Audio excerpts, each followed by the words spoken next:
Good evening. তো সন্ধ্যাবেলা এখন একটু রেডি হয়ে নিয়েছি, বাইরের দিকে যাবো একটু ঘুরতে। আর আমাদের যে হোটেলটা নেওয়া হয়েছিল তার মধ্যে এরকম একটা সুন্দর সুইমিং পুল ছিল। আর সন্ধ্যাবেলা এই যে আলোগুলো জ্বলছিল, ভিউটা খুব সুন্দর লাগছিল, তার জন্য একটা ভিডিও নিয়েছিলাম। তারপর এখন চলে এসেছি এদিকে ওল্ড দিকার মার্কেটে। খুব সুন্দর লাগছিল ঘুরতে, এত সুন্দর হাওয়া দিচ্ছিল। তার মাঝখানে আমরা এখানে একটু ফুচকা খেয়েছিলাম, ফুচকাটার টেস্টটা দারুণ ছিল জানো তো।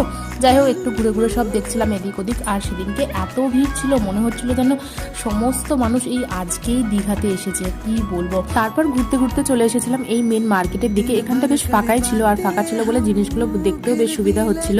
দেন ওর ইচ্ছা হয়েছিল একটু কাঁকড়ার ঝাল খাবে, যেহেতু আমরা উদয়পুর বিচে যেতে পারিনি, আর ওখানে এটা খুব সুন্দর বানায়। এখান থেকেই নিয়ে টেস্ট করছিলাম, বিচের ধারে ঠান্ডা ঠান্ডা হাওয়ার মধ্যে বসে এরকম ঝাল ঝাল কাঁকড়া বেশ এনজয় করেছি আমরা দুজনেই। তারপর ওখানে কিছুক্ষণ বসার পর আমরা হোটেলে চলে এসেছিলাম, আর আসা মাত্রই ডিনারের জন্য অর্ডার করে দিয়েছিলাম বিরিয়ানি, রায়তা আর গ্রিন স্যালাড। হোটেল রুমে ওটা সার্ভ করে দিয়েছিল। বিরিয়ানির টেস্ট কিন্তু বেশ ভালো ছিল।